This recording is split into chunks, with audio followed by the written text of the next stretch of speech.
Assalamualaikum warahmatullahi wabarakatuh. Waalaikumsalam warahmatullahi wabarakatuh. Alhamdulillahi hamdan thayyiban mubarakan fih kama yuhibbu rabbuna wa yardah. Asyhadu an la ilaha illallah wahdahu la syarikalah wa asyhadu anna Muhammadan abduhu wa rasuluh la nabiyya ba'dah amma ba'du. Tiada kata yang pantas untuk senantiasa kita ungkapkan pada malam hari ini kecuali puji dan syukur kehadirat Allah Subhanahu wa taala dengan melafazkan kalimat hamdalah alhamdulillahirabbil alamin. Salawat dan salam semoga Allah sampaikan keharibaan uswatun hasanah kita Nabi kita Muhammad sallallahu alaihi wasallam. Para sahabat-sahabat santri pesantren virtual Pondok Salat yang dirahmati oleh Allah Subhanahu wa taala, bertemu kembali kita pada malam hari ini dalam kajian Zoom kita, yaitu tentang sholat ini. Alhamdulillah ini kita sudah tingkat pemantapan 1 ya, sudah setahun lebih kurang lebih. Insyaallah mudah-mudahan ke depan nanti terwujud pesantren pondok sholat khusus dewasa, ada tempatnya ya, ada lokasinya. Nanti kita adakan acara menginap lah gitu kira-kira.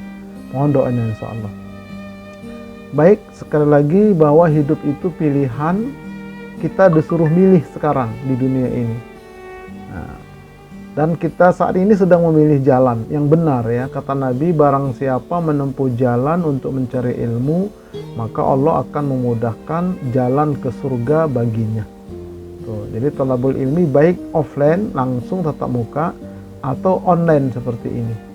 Insyaallah dimudahkan kita masuk ke surganya Allah Subhanahu wa taala. Masuk surga bersama keluarga insyaallah. Baik. Nah, tema besar kita menggapai salat khusyuk ya. Kita masih dalam kajian tentang iman. Jadi iman ini dasarnya agar sholat kita nanti bisa khusyuk. Akidah, iman, tauhid, ini pondasi. Karena Allah berfirman yang artinya, dan mintalah pertolongan kepada Allah dengan sabar dan dengan menegakkan sholat. Dan sesungguhnya yang demikian itu sungguh berat kecuali bagi orang-orang yang khusyuk, yaitu orang-orang yang meyakini bahwa mereka akan menemui Tuhannya dan bahwa mereka akan kembali kepadanya. Jadi orang yang punya keyakinan, orang yang punya keimanan, orang yang punya tauhid bahwa mereka akan pulang, betul-betul sadar akan mati, akan menghadap Allah, itu tumbuh dalam jiwanya, maka insya Allah Allah akan berikan khusyuk kepadanya. Kalau itu nggak muncul, nggak bisa. Makanya Nabi berdakwah di kota Mekah itu 13 tahun itu akidah ditanamkan. Akidah sampai di Madinah iman, tauhid ditanamkan terus supaya kokoh dia. Nah, jadi kalau akidah, iman, tauhidnya itu benar, maka nanti ibadah yang lain pun dia akan khusyuk, termasuk sholat. Makanya tema kita pada malam hari ini, bagian ke-16 ini, persiapan sebelum sholat, adalah ya, tanda-tanda akhir zaman. Ini tema kita ya, yaitu ini tadi kaitannya dengan pentingnya akidah itu. Jadi dalam kandungan Islam itu ada 4, nah diantaranya ini 3. Jadi ada al-Islam, melahirkan ilmu fikih, cara menyembah, ini disebut dengan kulit, seperti kalau dalam buah-buahan kulit. Kemudian al-iman, lahirlah ilmu akidah atau tauhid, nah itu yang mengenal Allah yang disembah. Maka ini adalah isi yang kita sekarang kaji tentang isi al-iman tentang iman, tentang akidah, isi. Al-Islam adalah ilmu ma'rifat, yaitu sadar diri menyembah Allah. Itu adalah rasa, jadi perasaan. Nah kalau digabung dia, kulit membungkus isi, dan isi mengandung rasa, menyimpan rasa. Seperti buah-buahan, durian itu kulitnya, dalamnya itu isinya, lalu kita coba rasanya. Begitupun sholat nanti, fikih itu kulitnya, akidah iman, nah itu isinya, baru khusyuk itu rasanya, khudur dan khusyuk itu rasanya. Nah, jadi seperti itulah analoginya. Nah, mari kita lihat rukun iman itu ada 6. Iman kepada Allah sudah kita kaji, kepada malaikat sudah kita bahas, kepada kitab sudah kita urai, kepada Rasul kemarin sudah kita kaji. Nah sekarang yang kelima, iman kepada hari akhir. Ya, kepada akhir, hari akhir maksudnya. Nah baru nanti keenam, iman kepada takdir. Baik, yuk kita lihat. Ini subtemanya. Ya, tanda-tanda akhir zaman. Ini seru ini. Ya. Jadi sebagai pengantar bahwa Nabi kita Muhammad SAW adalah Nabi akhir zaman.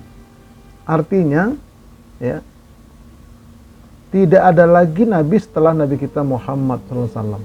Oleh karena itu kita ini disebut dengan umat akhir zaman. Kalau Nabi akhir zaman, kita ini umat akhir zaman. Ya, artinya kita benar-benar hidup di penghujung zaman. Di penghujung zaman kita ini umat Nabi Muhammad ini. Ya.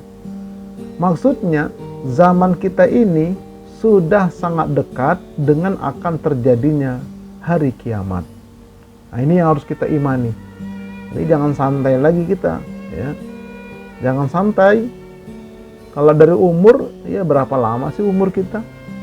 Nah kalau dari zaman, sudah dekat banget kata Allah. Nah jadi sekali lagi, Nabi Muhammad, Nabi akhir zaman, kita ini umat akhir zaman, artinya kita hidup betul-betul di penghujung zaman. Maksudnya zaman kita ini sudah sangat dekat dengan terjadinya kiamat. Nah, oke. Baik. Dalilnya ini. Allah berfirman, a'udzubillahi minasyaitonirrajim. Yas'alukan nasu 'anis sa'ah. Qul innama 'ilmuha 'indallah. Wa ma yudrika la'alla sa'ata takunu qariba. Mereka manusia bertanya kepada engkau, wahai Muhammad, tentang hari berbangkit, hari kiamat. Katakanlah, sesungguhnya pengetahuan tentang hari berbangkit atau kiamat itu hanya di sisi Allah. Dan tahukah kamu, wahai Muhammad, boleh jadi hari berbangkit itu sudah dekat waktunya. Maksudnya bangkit dari kubur, maksudnya kiamat. Udah dekat waktunya. Jadi Allah menyatakan dekat. Sudah dekat kata Allah.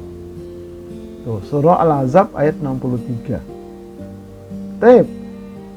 Nah, bahkan Nabi memberikan isyarat tentang dekatnya kiamat itu. An Sahlin qala Rasulullah sallallahu alaihi wasallam, bu'ithtu ana wa sa'ata hakaza wa yushiru bi isba'aihi fayamuddu bihima. Bu'ithtu, aku diutus, kata Nabi, ya, bu'ithtu ana wa sa'ah, dan jarak antara aku dengan hari kiamat itu hakaza, seperti ini. Nabi memberikan isyarat dengan dua jari. Pertama begini kata Nabi, lalu Nabi renggangkan sedikit. Wa yushiru bi isba'aihi fayamuddu bihima. Nabi kasih syarat dua jari, fayamuddu bihima, lalu direnggangkan sedikit. Nah, jadi dekat sekali antara jari telunjuk sama jari tengah. Itulah kiamat kata Nabi. Hadis sahih riwayat Bukhari dan Muslim. Tuh, jadi Allah berfirman, Nabi bersabda tentang kiamat itu sudah dekat. Nah, taib. Bahkan kata Nabi, ujung trompet itu sudah di bibir malaikat Israfil. Yang sudah kita kaji kemarin, Israfil meniup sangkakala. Ya, 3 kali tiup, 2 kali di dunia, sekali nanti di padang mahsyar. Nah, nanti kita akan lihat itu tanda kiamat besar nanti. Sudah di bibir, ya, sudah di bibir malaikat Israfil. Ini hadisnya. An Abi Sa'id qala Rasulullah sallallahu alaihi wasallam, kaifa an'amu? Bagaimana aku bisa makan enak, bisa tidur nyenyak? Bagaimana aku bisa bersantai, bersenang-senang, kata Nabi. Wa sahibul qarni qadil taqamal qarna. Sementara pemegang trompet itu sudah meletakkan ujung trompetnya di bibirnya. Wastama al-azina wastama al-izna. Dia tinggal menunggu izin, menunggu perintah. Mata yu'mar bin nafhi fayamfuhu. Kapan ada perintah ditiup, maka dia meniup. tinggal nunggu perintah dia. Nah itu. Jadi saya khawatir nanti kalau ada temannya malaikat lain dikelitikin, kaget, tertiup, kiamatlah kita. Sampai begitu dekatnya. Namun waktunya dirahasiakan oleh Allah. Jadi Allah berfirman, inna sa'ata atiyatun akadu ukhfiha. Sesungguhnya hari kiamat itu akan datang, tapi aku merahasiakan waktunya agar tiap-tiap diri dibalas dengan apa yang dia usahakan. Nah, jadi maksudnya dirahasiakan oleh Allah agar kita itu bersiap-siap enggak. Kalau memang mereka punya persiapan, maka dibalas dengan kebaikan. Tapi kalau tidak punya persiapan, maka mereka akan dibalas sesuai dengan amalnya. Sebab kalau dikasih tahu kapan kiamat, ya pada taubat semua orang. Cuman dikasih isyarat aja udah dekat seperti itu. Nah, nanti ada tanda-tandanya gitu. Oke ya. Nah, banyak manusia lalai dan berpaling. Allah berfirman, iqtaraba lin-nasi hisabuhum wa hum fi ghaflatin mu'ridun. Ya. Jadi kata Allah, semakin dekat bagi manusia hari perhitungan amal mereka, sementara mereka itu dalam keadaan lalai dan berpaling. Tuh, lalai dan berpaling, mabuk-mabuk, korupsi dan sebagainya. Nah, itu. Jadi lalai orang itu mereka. Kemudian kata Allah, bal kadzabu bisa'ati wa atadna liman kadzdzaba bisa'ati sa'ira. Nah, tetapi mereka mendustakan hari kiamat itu, dan kami persiapkan bagi orang yang mendustakan hari kiamat itu adalah neraka sa'ir, neraka yang apinya menyala-nyala, apinya sangat besar. Nah ini, jadi ada banyak orang yang lalai, bahkan mendustakan. Allah, nggak mungkin lah, kapan, masih jauh kiamat, nggak ada kiamat, paling nanti udah mati, udah selesai, nggak ada kiamat begitu. Nah kemudian bibir mereka mengaku beriman, tapi perilaku mereka itu ya seperti itu. Mereka korupsi, mereka membohongin rakyat dan sebagainya. Nah itu, jadi yang seperti itu tuh yang mendustakan hari kiamat. Kalau mereka beriman, mereka nggak berani berbuat begitu, justru beramal untuk persiapan kiamat. Itu yang betul-betul mengimani. Nah, tapi kalau di mulutnya mengakukan beriman kepada hari kiamat, perbuatannya tidak beriman, nah itu batal imannya. Lalailah mereka itu. Na'udzubillah, jangan sampai kita seperti mereka. Oke, nah ini subtema kita, tanda-tanda akhir zaman, yaitu tanda kiamat kecil. Nah ini akan kita bahas, tanda kiamat kecil. Ya. Perhatikan, hanya tinggal 2 saja tanda kiamat kecil itu yang belum terjadi. Tinggal 2. Lainnya udah terjadi semua, nanti kita lihat. Kalau yang 2 ini sudah muncul nanti, maka langsung disusul dengan tanda kiamat besar. Ada 10 nanti. Nah, setelah kiamat besar baru kiamat total. Itu urutannya. Tanda kiamat kecil, tanda kiamat besar, baru nanti kiamat total. Semua dijelaskan dalam Al-Quran dan Sunnah. Kayak saya katakan di grup tadi, ini penting untuk kita kaji, untuk kita bahas. Yuk kita lihat tanda-tanda kiamat kecil itu apa saja. Yang pertama, terbelahnya bulan. Disebutkan dalam surah Al-Qamar. Iqtarabatis sa'atu wa insyaqqal qamar. Telah dekat datangnya hari kiamat itu dan telah terbelah bulan. Di zaman Nabi, ya, terbelah bulan ini 2 kali. Seumur dunia ini hanya 2 kali bulan itu dibelah oleh Nabi. Mujizat.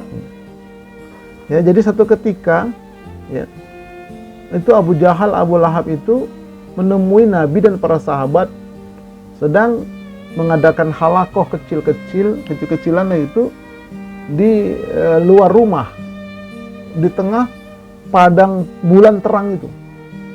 Nah, jadi datanglah mereka itu mengatakan, Muhammad, kalau memang kau itu Nabi, kan ada kejadian luar biasa, coba bisa nggak kau belah bulan?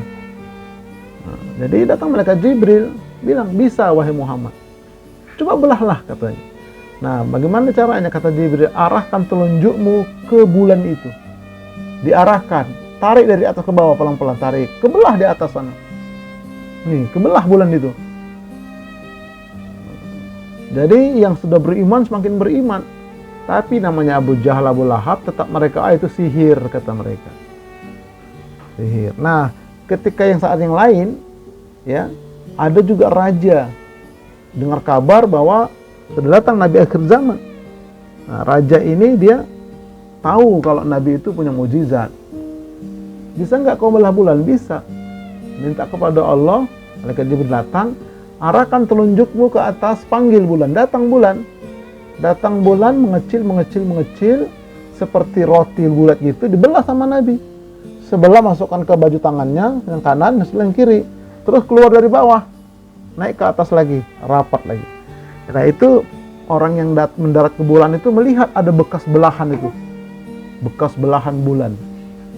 Nah itu. Jadi kalau sudah terbelah bulan, kata Allah, kiamat sudah dekat. Itu terjadi zaman Nabi. Sampai sekarang. Oke. Tapi kenapa belum kiamat, Ustadz? Kita ingat, satu hari ya di alam kubur itu sama dengan 100 tahun di dunia. Satu hari di padang mahsyar 50.000 tahun di muka bumi. Satu hari malaikat turun dari langit ke bumi, balik lagi itu 1000 tahun di muka bumi. Nah, jadi zaman Nabi sampai sekarang itu 14 abad itu kalau dihitung hari kuburan baru 14 hari. Nah, begitu hitungannya. Oke ya, jadi sudah dekat. Ini yang pertama. Yang kedua, seorang ibu melahirkan tuannya sendiri. Kemudian munculnya bangun-bangun menjulang tinggi. Ini hadisnya. Sahih ini hadis. Ditanya lagi, kapankah hari kiamat itu? Nah, ini malaikat Jibril menyamar sebagai manusia masuk ke Masjid Nabawi. Sahabat banyak di situ karena lagi Nabi sedang memberikan tausiah. Beliau menjawab, maksudnya Nabi, tidaklah orang yang ditanya itu lebih mengetahui daripada orang yang bertanya. Nah, jadi nggak ada yang tahu kita kapan kiamat terjadi, kata Nabi Muhammad kepada orang bertanya itu. Nah, dia bertanya lagi, lalu kabarkanlah kepadaku tentang tanda-tandanya, tanda kiamat itu apa saja. Nah, baru Nabi menjawab, ini salah satunya. Apabila seorang ibu melahirkan majikannya. Nah, ini dia. Ini yang pertama. Ya, dalam hadis ini seorang ibu melahirkan majikannya. Maksudnya bagaimana? Ada seorang ibu di kampung melahirkan anak, laki-laki atau perempuan. Anak ini disekolahkan, merantau ke Jakarta. Sampai di Jakarta sukses jadi orang kaya. Jadi orang kaya, melimpah, tajir, melintir gitu kira-kira. Nah, ibunya datang dari kampung, bapaknya datang dari kampung menemui anaknya. Nginaplah di rumah anaknya itu. Akhirnya apa? Ibunya itu, bapaknya itu dibikin kamar di belakang. Kamar pembantu. Kemudian nanti anaknya bekerja. Nah, ibu dan bapaknya jadi pembantu di rumah anaknya sendiri. Nah, ini sekarang banyak. Makanya hati-hati yang punya orang tua. Jangan sampai orang tua itu ngurusin anak kita, ngurusin rumah kita. Nah, itu menjadikan orang tua pembantu. Itu tanda kiamat itu. Dan sekarang banyak. Apa kata orang tua? Kami kan MC, Ustadz. MC itu artinya ngomong cucu, sayang cucu. Itu bukan sayang cucu. Kalau sayang cucu sekali-sekali, boleh sekali-sekali. Nah, tapi kalau terus tiap hari dia merawat, dia ini, itu hati-hati. Itu termasuk tanda kiamat. Nah, kita sebagai anak, ya nggak boleh. Mendingan kita bayar orang untuk ngurusin anak kita. Bapak ibu kita suruh ngaji, punya duit, berangkatkan umroh.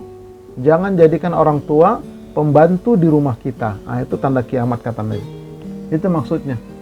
Nah, kemudian melihat orang yang tidak beralas kaki, telanjang badan, maksudnya dada, nggak pakai baju, orang miskin dia, pengembala kambing dia.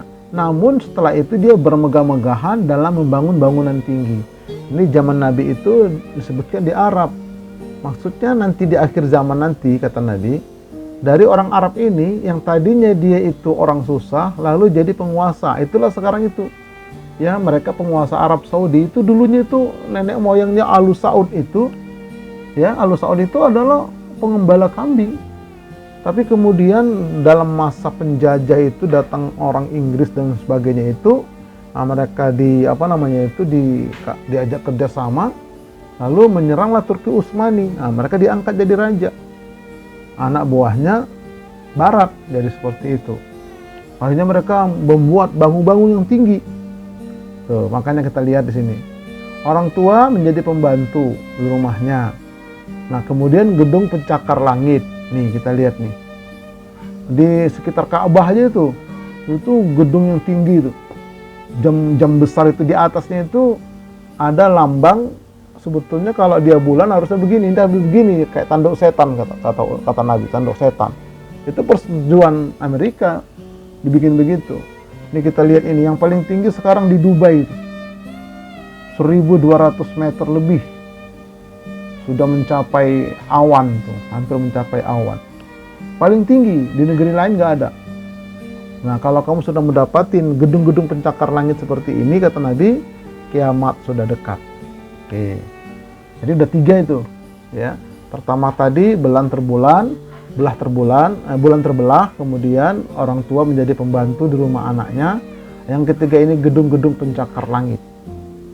Nah, ini udah terjadi semua ini sekarang, udah terjadi. Nah, sudah terjadi dan sedang terjadi.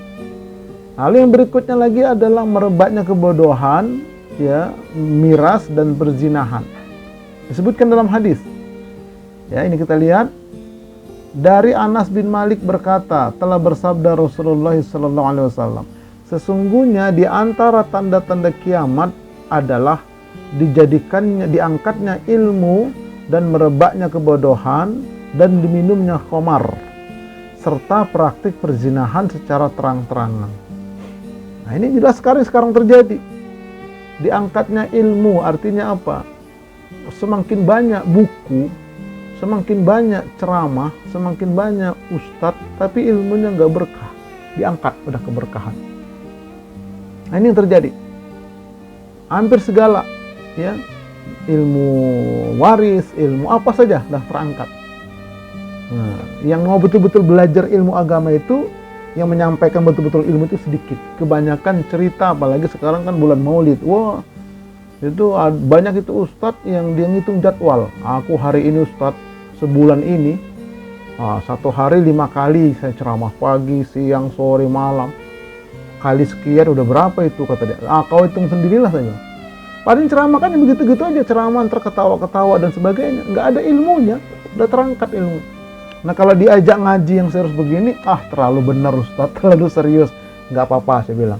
Ya, memang sedikit yang masuk surga itu sedikit, saya bilang. Nah, yang mau betul-betul itu belajar itu sedikit, kan udah terangkat ilmu itu. Ini akhir zaman.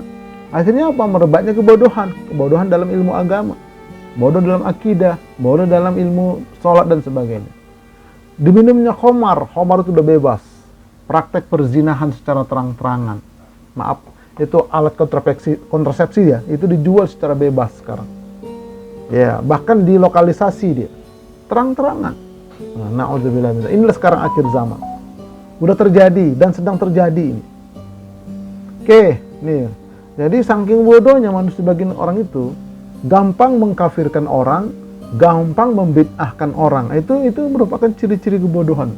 Kalau dia berilmu, dia nggak akan begitu.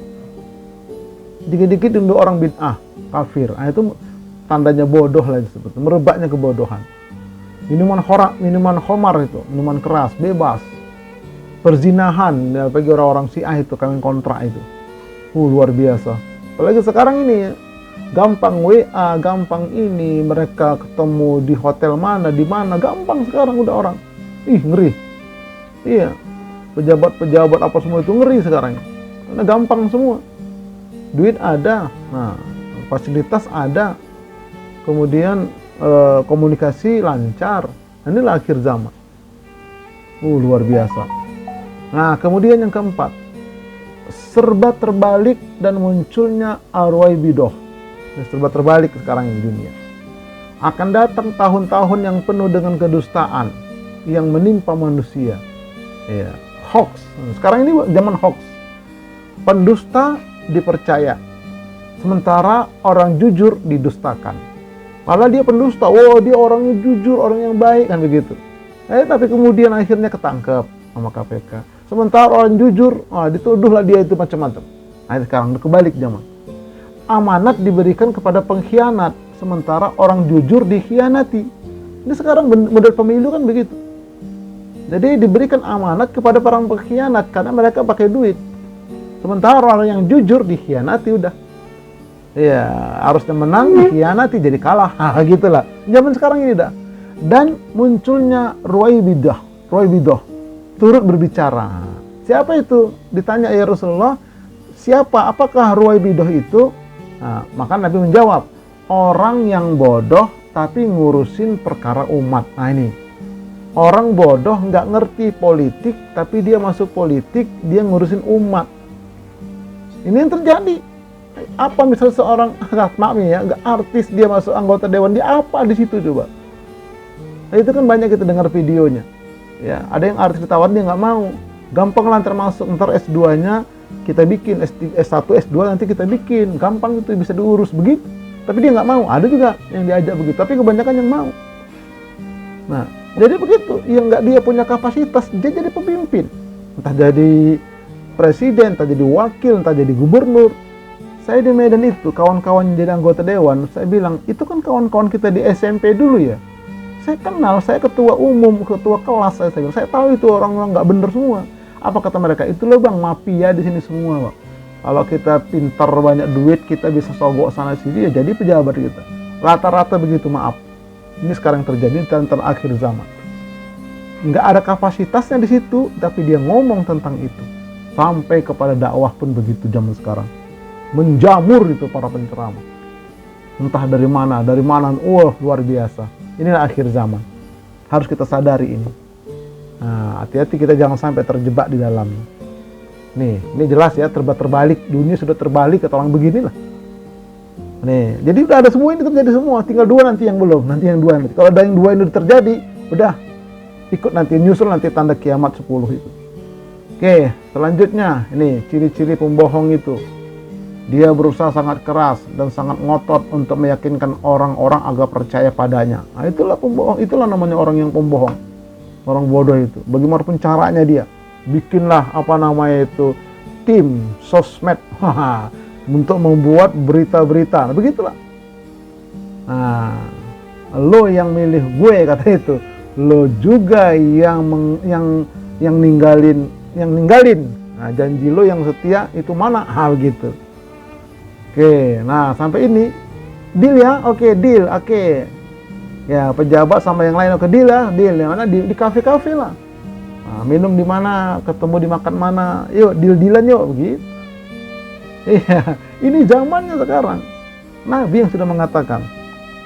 Oke, nah lanjut. 5. Waktu dirasakan cepat berlalu.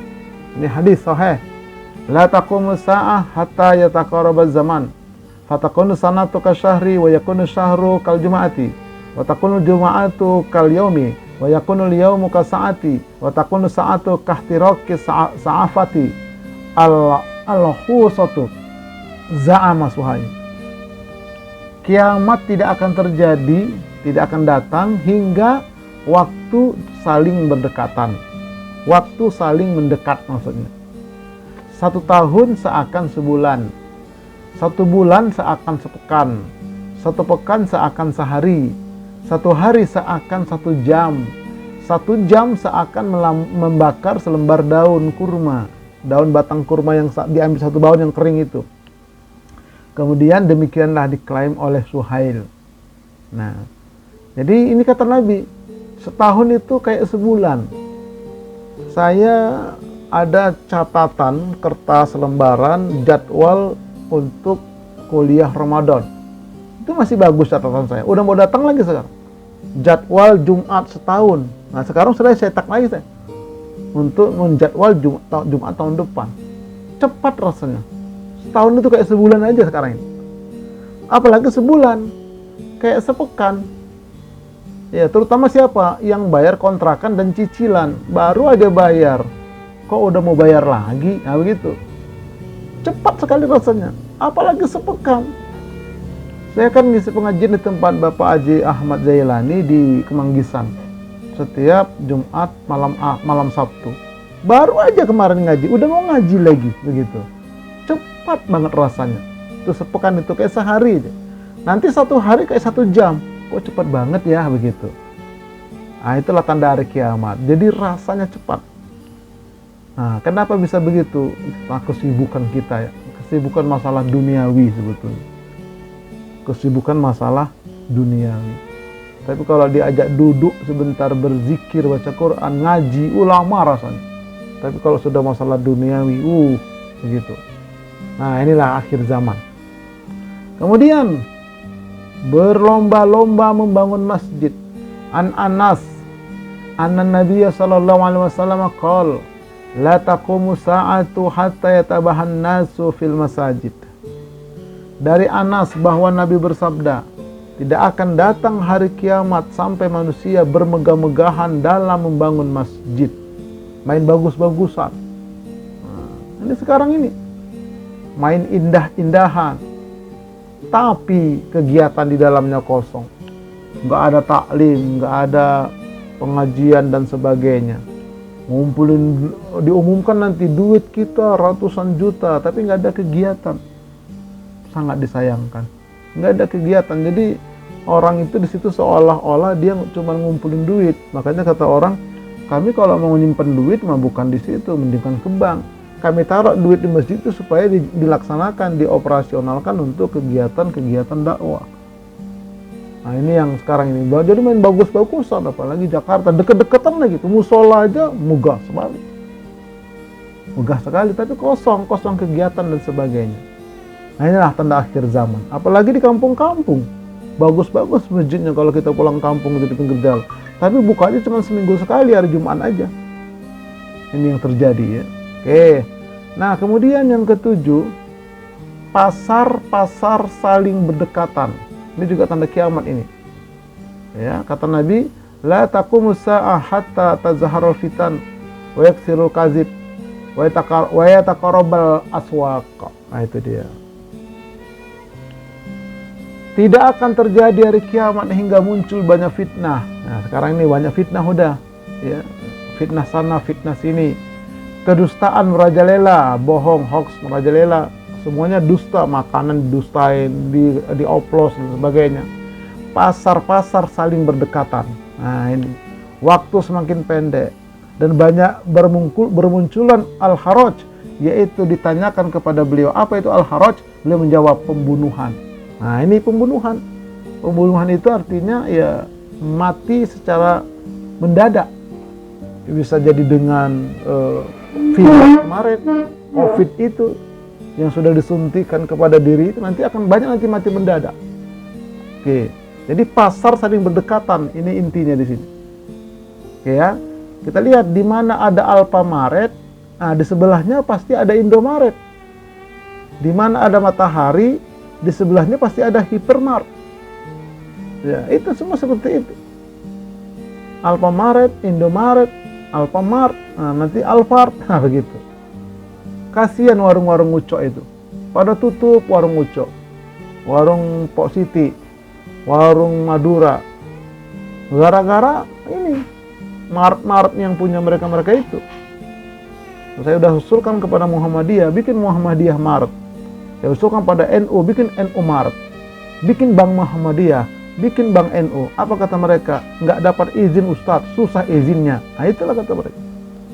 Itulah akhir zaman. Oke, nah ini terjadi sekarang, sedang terjadi. Tanda-tanda hari kiamat. Apalagi mall-mall besar. Baru bikin mall, nanti jadikan lagi mall di sana. Mall lagi di sana. Undang artis. Banyak mall. Tapi kalau kita tengok masuk ke mall, aduh, sepi. Kasihan orang itu, berapa bayar kontraknya, bayar listriknya, bayar karyawannya. Yang beli satu hari itu paling berapa? Karena kebanyakan mall. Inilah kata Nabi di akhir zaman. Nah, kemudian ini simpul Islam itu terlepas satu persatu. Disebutkan dalam hadis ya. Dari Abu Umamah Al-Bahili, dari Rasulullah SAW bersabda, layun qadonna urul islami urwatan. Nah, jadi kata Nabi, sungguh akan terurai ikatan Islam itu simpul demi simpul. Nah, itu yang pertama. Fakullama intaqadat urwatun tasabbasan nasu billati taliha. Setiap terurai satu simpul, maka manusia akan bergantung pada simpul berikutnya. Ya. Kemudian wa awaluhunna naqdon al-hukmu wa akhiruhunna as-shalah. Yang pertama kali terurai adalah masalah hukum. Nah, artinya hukum Islam itu yang pertama kali itu yang hilang, lepas. Gitu. Jadi kalau kita mau ngajak ke hukum Islam, apakah berdagang secara Islam, itu nggak dipakai sama orang udah. Apalagi bergaya hidup secara Islam, berpolitik secara Islam, mereka nggak mau lagi udah lepas. Gitu. Nah, sampai nanti yang terakhir kata Nabi, wa akhiruhunna as-shalah. Yang terakhir adalah tentang sholat. Nah, itu terjadi waktu COVID kemarin. Dibikin jarak-jarak itu sholat. Padahal sejak zaman Nabi, para sahabat nggak pernah ada, walaupun ada penyakit taun, penyakit yang berbahaya, nggak pernah sholat itu berjarak-jarak. Tapi waktu COVID kemarin itu, wah habis tuh sholat. Dibikin jarak-jarak setengah meter. Padahal kata Nabi, rapatkan, luruskan, jangan kasih celah untuk setan. Tapi waktu itu disilang-silang. Wah, situlah setan itu, bapak setan, opung setan kumpul semua. Itu udah terakhir, berarti udah terjadi. Itu kata Nabi ini, sahih hadisnya. Oke. Yang paling akhir itulah itu, sholat yang diacak-acak kita. Oke, sekarang umat Islam itu bagaikan buih air kata Nabi. Ini hadisnya, an Sauban qala Rasulullah SAW, yushikul umamu antada'a alaikum kama tada'al akalatu ila qas'atiha. Nih kata Nabi di sini, berkerumunlah orang-orang kafir itu. Jadi orang kafir berkerumun, baik yang dalam negeri maupun dari luar negeri, berkerumunin umat Islam di Indonesia ini. Ya, mereka menganggap kalian umat Islam itu seperti apa? Seperti makanan atau hidangan yang terhidang di tempatnya udah. Nah, jadi udah kayak hidangan. Ada sahabat bertanya, ya, apakah waktu itu umat Islam itu sedikit? Tidak, kata Nabi. Umat Islam itu tuh banyak, tapi bagaikan buih air. Kagotha isail, kata Nabi. Kayak buih air di pinggir pantai itulah. Diombang-ambing. Nggak ada kekuatan. Itu di akhir zaman. Sekarang banyak kita umat Islam di Indonesia ini. Kenapa setiap pemilu nggak pernah menang? Nah itu dia. Nggak pernah menang setiap pemilu. Nggak bisa goal. Kenapa itu? Padahal umat Islam sholat, haji, umroh. Luar biasa. Lagi bulan Ramadan tuh nampak Islam banget di Indonesia ini. Tapi kenapa begitu pemilu nggak pernah menang? Karena kayak banyaknya itu kayak buih, kata Nabi. Nah, tapi ingat sebetulnya, walaupun kayak buih di pinggir pantai itu, kalau betul-betul ada yang jeli, itu orang-orang yang ahli ikan bandeng, mereka tuh nyari telur bandeng itu di buih. Jadi ikan bandeng yang besar itu sebesar anak bayi, kalau dia perempuan, dia bertelur, dia meledakkan dirinya di tengah laut itu, lalu mati ikan bandeng itu. Nah, itu ternyata dibawa ke pinggir oleh ombak. Ngumpul di situ, itu diambilin oleh orang-orangnya ahli, diternakkan di penangkaran. Jadilah anak bandeng. Sebetulnya di umat Islam banyak ini ada sebetulnya benih-benih yang bagus, tapi belum ada yang ngumpulin. Nah, itu masalahnya. Kalau itu dikumpulin, ya dibina, nah itu nanti bisa Islam itu bangkit. Tapi belum. Nah, siapa nanti? Itu nanti Al-Mahdi yang akan ngumpuli. Nanti kita akan ketemu insya Allah. Oke. Nah, kemudian merebaknya penyakit wahan. Ini lanjutan hadisnya. Ya. Jadi kata Nabi, walayan za'annallahu min suduri aduikum al-mahabata. Dan Allah menghilangkan dari kalbu musuh-musuh kalian, apa yang Allah hilangkan? Rasa takut. Jadi musuh Islam nggak ada takut lagi sama umat Islam, itu maksudnya. Allah cabut rasa takut dari musuh Islam. Artinya musuh Islam nggak takut sama orang Islam. Nggak ada takutnya mereka sama kita lagi udah sekarang. Nah itu. Kemudian wala yaqzifannallahu fi qulubikum alwahan. Sementara itu Allah tanamkan kepada kalbu kalian itu penyakit wahan. Nah itu sudah nggak, orang kafir nggak takut sama kita. Di kalbu kita itu terjangkit penyakit wahan kebanyakan orang Islam ini. Nah, baik orang awam maupun para tokoh-tokoh sebagian besar. Faqala qail ya Rasulullah wa mal wahan. Sahabat bertanya, apa itu wahan ya Rasulullah?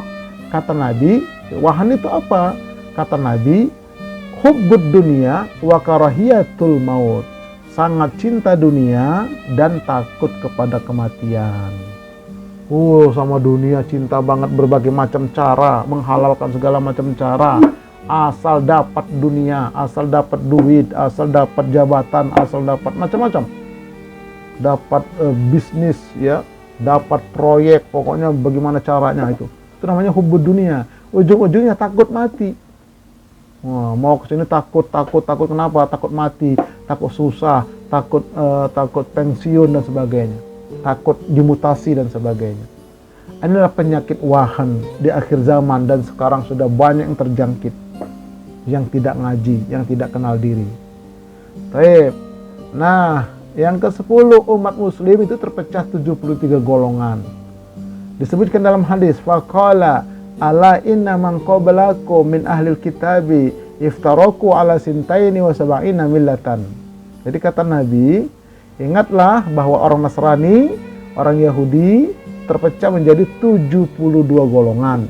Kata Nabi ini, wa inna hadhihi ummillah sataftariku ala salasin wa sab'in. Dan umatku ini, umat Islam ini, kata Nabi, akan terpecah menjadi 73 golongan, lebih banyak. Kemudian sintani wa sab'una finnar, 72 golongan akan masuk neraka, kata Nabi, dari umat Islam ini.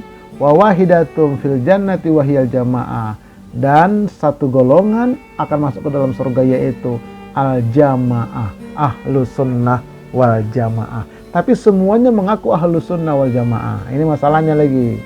Nanti kapan-kapan kita akan kaji tentang ahlus sunnah wal jamaah, ya. Tapi semuanya ngaku, ya, semuanya ngaku ahlus sunnah. Saudara kita Salafi ngaku ahlus sunnah, NU ahlus sunnah, Muhammadiyah ahlus sunnah, Persis ahlus sunnah, semuanya ngaku, tapi nggak bersatu. Nah, ini yang terjadi. Oke, baik. Selanjutnya yang ke-11. Nanti di akhir zaman akan ada satu kelompok umat Islam sebagai pejuang. Ini dia hadisnya. La tazalu ta'ifatu min ummati yuqatiluna 'alal haqq zahirina 'ala man nawa'ahum hatta yuqatila akhiruhum al-masih dajjal. Senantiasa akan ada sekelompok dari umatku yang berperang di atas jalan kebenaran, yang mengalahkan musuh-musuh mereka hingga turun Nabi Isa yang akan membunuh Dajjal. Nah, inilah diantaranya ini para mujahid yang ada di Palestina. Nih, ya, para mujahid yang ada di Palestina. Mereka berjuang betul-betul, dan negara-negara lain yang mendukung itu. Ada linknya ke sana. Ini sekarang sudah terjadi, sedang terjadi sekarang ini. Nah, selanjutnya, bentar lagi meteor berjatuhan dari langit. Nih, An Sahal ibni Sa'id annahu sami'an Nabiyya sallallahu alaihi wasallam yaqulu yakunu fi akhir ummati khasfun wa mashun wa qazfun. Akan terjadi di akhir umatku nanti suatu penenggelaman perut bumi, perubahan bentuk wajah, dan pelemparan batu dari langit, yaitu meteor. Nah, dari meteor inilah nanti yang akan menyebabkan terjadinya kemarau 3 tahun panjang. Nanti merupakan tanda-tanda 10 tanda kiamat besar. Nah, tapi sekarang sudah mulai pemanasan global, atmosfer itu sudah berlubang, dan seterusnya. Oke, yang berikutnya, ini dia meteor itu jatuh menghantam atmosfer bumi. Ada yang hangus, dia digesek oleh atmosfer, tapi nanti ada yang tidak hangus, dia jatuh ke bumi. Nah, itu nanti menjadikan tsunami, kena ke laut, dia nanti ke daratan, dan seterusnya. Nih, itu meteor berjatuhan. Baik. Nah, kemudian sungai Al-Furat mengering. Hari kiamat tidak akan terjadi sampai sungai Al-Furat, ya, sungai Efrat mengering, ya, lalu menyingkapkan gunung emas. Orang-orang saling membunuh untuk memperebutkannya. Terbunuhlah dari setiap 100 orang itu 99 orang mati. Namun masing-masing mereka berkata, ya, barangkali aku yang menjadi orang yang selamat itu. Jadi 100 orang itu berperang di situ. Kata Nabi, 99 mati, cuma satu yang selamat, memperebutkan emas itu. Setiap orang datang, aku yang selamat, aku yang selamat. Dari yang 100 orang itu, padahal 99 itu mati, memperebutkan emas. Nah, sekarang ini sedang terjadi. Nih, tanda-tanda akhir zaman itu sungai Al-Furat mulai mengering. Sungai Efrat itu adalah merupakan sungai terbesar yang ada di Asia Barat Daya dengan panjang 1.730 mil atau setara dengan 2.781 km. Cekungannya ada di kawasan Turki sebanyak 30% dan yang lainnya berasal dari dataran tinggi yang ada di Turki. Bagian hulu Sungai Al-Furat itu terdapat ngarai-ngarai yang cukup curang. Bagian tenggaranya melintas beberapa negara seperti Irak dan Syria. Nah, jadi sudah itu mengening. Di bawah itu muncul emas. Di bawah itu emas. Sekarang tinggal sedikit air. Ya, tinggal berapa persen aja. Nah, diperkirakan nanti nggak sampai tahun 2030 mengering total. Itulah berebut di situ semua. Nggak lama lagi. Nah, kita tunggu aja beritanya. Oke. Nah, nilai dia tinggal dua inilah ini. Meninggalnya Raja Muslim, Raja Salman, diikutin perang saudara. Ini yang belum terjadi. Ini hadisnya sahih. Ya, kita lihat. Kala ada 3 pangeran akan berperang di dekat perbendaharaan kalian, yaitu Ka'bah. Dan kesemuanya adalah anak khalifah. Tidaklah menang melainkan 1 orang. Lalu muncullah bendera-bendera hitam dari wilayah timur. Mereka lantas memerangi kalian, pangeran yang menang itu, dengan peperangan yang sangat sengit, yang sama sekali belum pernah dilakukan kaum manapun. Jika kalian melihat bendera hitam itu, maka berbaiatlah kepadanya walaupun sambil merangkak di atas salju, karena sesungguhnya dia adalah Khalifah Allah Al-Mahdi. Salju sekarang udah banyak di Arab Saudi, terutama bulan Desember. Nah, kalau nggak percaya, berangkat umroh bareng kita. Kelihatan di sana salju. Padang pasir tapi ada salju. Itu akhir-akhir tahun ini aja. Kita lihat ya. Raja-raja Saudi itu, yang pertama Abdul Aziz bin Abdurrahman Al Saud. Ini 1932 sampai 1953. Ini tadi yang dibentuk oleh Inggris tadi, oleh Prancis. Jadi Al Saud ini adalah tadinya itu penggembala kambing, orang susah. Tadinya Arab Saudi itu dikuasai oleh Turki Utsmani. Ya, cuman itu tadi, karena Turki Utsmani ini dijatuhkan oleh mereka, terjadi di dalam juga keropos, diangkatlah ini Al Saud ini sebagai raja. Boneka lah begitu. Kemudian dia meninggal, digantikan oleh Saud bin Abdul Aziz, anaknya, sampai 64. Meninggal juga, digantikan oleh Faisal bin Abdul Aziz, sampai tahun 75. Meninggal lagi, digantikan oleh anak yang lain, Khalid bin Abdul Aziz, sampai 82. Meninggal lagi, digantikan oleh Fahad bin Abdul Aziz, tahun 95, dari beberapa istri ya. Kemudian meninggal lagi, digantikan Abdullah bin Abdul Aziz sampai 2015. Meninggal lagi, digantikan oleh Salman bin Abdul Aziz sampai sekarang ini. Ini raja-rajanya. Oke ya. Nah, kemudian ini Raja Salman itu udah berumur, lahirnya 31 Desember 1935, sekarang 6 September 2025 sekarang ini 90 tahun umurnya, sudah tua. Udah tua. Ya, jadi raja tapi nggak berfungsi, cuma lambang doang dia. Nah, kemudian Raja Salman ini punya penerusnya itu 3 anaknya. Nih, yang paling atas itu namanya adalah Muhammad bin Salman. Perannya sebagai putra mahkota dan Perdana Menteri Arab Saudi. Peran pentingnya, ia adalah tokoh utama di balik banyak kebijakan reformasi di Arab Saudi dan dianggap memiliki kekuasaan besar dalam pemerintahan. Jadi artinya bapaknya itu nggak boleh kerja macam-macam. Dia sekarang ini yang mengelola itu semua di Arab Saudi. Ini Muhammad bin Salman. Nah, sementara yang kedua juga ini adalah Pangeran Abdul Aziz bin Salman, anaknya Salman juga. Perannya Menteri Energi Arab Saudi. Peran pentingnya, ia mengawasi sektor energi negara tersebut yang merupakan salah satu sektor ekonomi terpenting Arab Saudi. Ini bersaing mereka, bersaing. Nah, kemudian yang ketiga, ini adalah Pangeran Khalid bin Salman, anak Raja Salman juga. Perannya Menteri Pertahanan Arab Saudi. Peran pentingnya sebelumnya menjabat sebagai Duta Besar Arab Saudi untuk Amerika Serikat. Jadi nanti begitu Raja Salman meninggal, mereka ini perang. Sekarang udah ancam-ancaman semua, udah berebut kasta kusuk sana sini, berebut pengaruh dan sebagainya. Tinggal nunggu aja kita. Ya, begitu nanti beliau ini wafat, meninggal, maka yang 3 orang ini pun berperang, perang saudara. yang nggak pernah terjadi sebelumnya, kata Nabi. Sengit sekali. Tuh. Nah, kemudian muncul bendera hitam dari arah timur tadi. Nah, disitulah nanti munculnya Al-Mahdi. Nah, kalau sudah muncul Al-Mahdi, itu merupakan tanda kiamat besar yang pertama. Itu tanda kiamat besar yang pertama. Tinggal dikit lagi nih.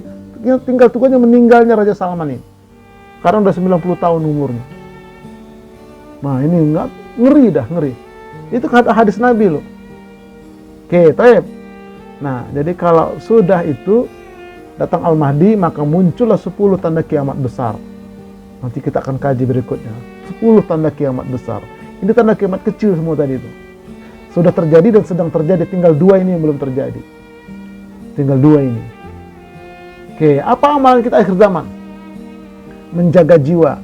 Ya ayyuhalladzina amanu qu anfusakum wa ahlikum naro. Hai orang yang beriman, pelihara jiwamu dan keluargamu. Jaga jiwa kita. Ngaji yang betul dari api neraka yang bahan bakarnya adalah manusia dan batu. Itu yang pertama. Ya, rajin-rajin kita ngaji. Rajin-rajin kita muhasabah diri dan seterusnya. Nah, yang kedua adalah giat beramal.